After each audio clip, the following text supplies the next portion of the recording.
Hello বন্ধুরা, good morning. তোমরা কেমন আছো সবাই? সকালে ঘুম থেকে উঠে ব্রাশ নিয়ে বেরিয়ে পড়লাম। কল থেকে বালতির মধ্যে কিছুটা পানি ভরে নিয়ে আর সঙ্গে মগটা নিয়ে চলে যাব এবার ছাদে। ছাদে গিয়ে ফুল গাছগুলোই পানি দেওয়া শেষ করে নিচে চলে আসলাম মুখ ধোয়ার জন্য। মুখ ধুয়ে রেডি হয়ে গেলাম চা খাওয়ার জন্য। চা খাওয়ার পরে বাড়িতেই ছিলাম, বাড়ির থেকে বেরোয়নি আর এখন।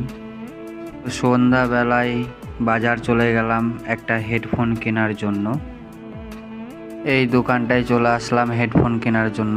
অনেক রকমের হেডফোন দেখলাম, তার মধ্যে থেকে সব থেকে দামি এই হেডফোনটা, এটা নিয়ে নিলাম। হেডফোন নেওয়া হয়ে গেছে, এবার আমার MT-15টা নিয়ে বেরিয়ে পড়লাম এখান থেকে এই দোকানে সিঙ্গারা খাওয়ার জন্য। এখানে আসার পরে একটা একটা করে সিঙ্গারা নিয়ে আমরা খেতে শুরু করলাম দুইজনে।